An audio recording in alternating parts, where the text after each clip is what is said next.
بسم اللہ الرحمن الرحیم۔ محترم ناظرین، السلام علیکم۔ بنی اسرائیل کا نظام یوں چلتا تھا کہ ہمیشہ ان لوگوں میں ایک بادشاہ ہوتا تھا جو ملکی نظام چلاتا تھا، اور ایک نبی ہوتا تھا جو نظام شریعت اور دینی امور کی ہدایت و رہنمائی کیا کرتا تھا۔ اور یوں دستور چلا آتا تھا کہ بادشاہی یہود ابن یعقوب علیہ السلام کے خاندان میں رہتی تھی، اور نبوت لاوی بن یعقوب علیہ السلام کے خاندان کا ترہ امتیاز تھا۔ حضرت شمویل علیہ السلام جب نبوت سے سرفراز کیے گئے تو ان کے زمانے میں کوئی بادشاہ نہیں تھا، تو بنی اسرائیل نے آپ سے درخواست کی کہ آپ کسی کو ہمارا بادشاہ بنا دیجئے، تو آپ نے حکم خداوندی کے مطابق طالوت کو بادشاہ بنا دیا، جو بنی اسرائیل میں سب سے زیادہ طاقتور اور سب سے بڑا عالم تھا، لیکن بہت ہی غریب و مفلس تھا، چمڑا پکا کر یا بکریوں کی چرواہی کر کے زندگی بسر کرتا تھا۔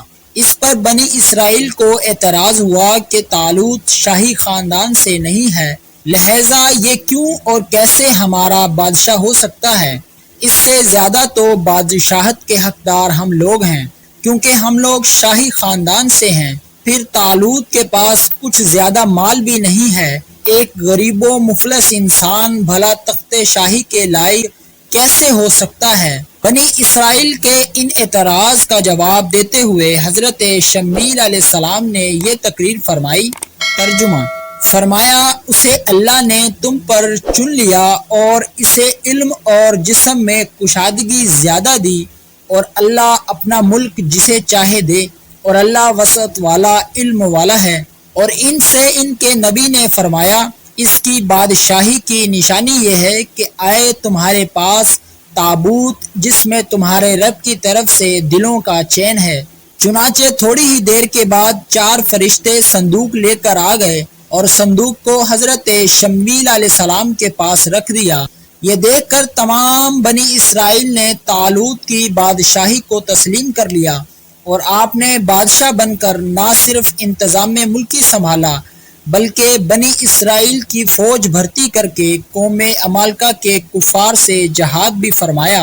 اللہ تعالیٰ نے اس واقعہ کا ذکر قرآن مجید میں فرماتے ہوئے اس طرح ارشاد فرمایا، جس کا ترجمہ یہ ہے: ان سے ان کے نبی نے فرمایا کہ بے شک اللہ نے طالوت کو تمہارا بادشاہ بنا کر بھیجا ہے۔ بولے، اسے ہم پر بادشاہی کیوں کر ہوگی، اور ہم اس سے زیادہ سلطنت کے مستحق ہیں، اور اسے مال میں بھی وسعت نہیں دی گئی۔ فرمایا، اسے اللہ نے تم پر چن لیا اور اسے علم اور جسم میں کشادگی زیادہ دی، اور اللہ اپنا ملک جسے چاہے دے، اور اللہ وسعت والا علم والا ہے۔ اور ان سے ان کے نبی نے فرمایا، اس کی بادشاہی کی نشانی یہ ہے کہ آئے تمہارے پاس تابوت جس میں تمہارے رب کی طرف سے دلوں کا چین ہے، اور کچھ بچی ہوئی چیزیں ہیں معزز موسیٰ اور معزز ہارون کے ترکہ کی اٹھاتے لائیں گے اسے فرشتے۔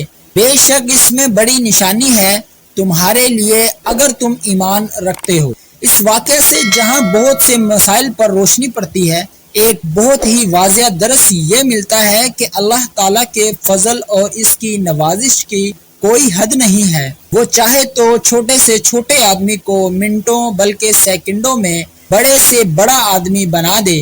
دیکھ لو، حضرت طالوت ایک بہت ہی کم درجے کے آدمی تھے، اور اتنے مفلس تھے کہ یا تو دگر تھے یا چمڑے کو دباغت دے کر اپنی روزی حاصل کرتے تھے، یا بکریاں چرا کر اس کی اجرت سے گزر بسر کرتے تھے، مگر لمحہ بھر میں اللہ تعالیٰ نے انہیں صاحب تخت و تاج بنا کر بادشاہ بنا دیا۔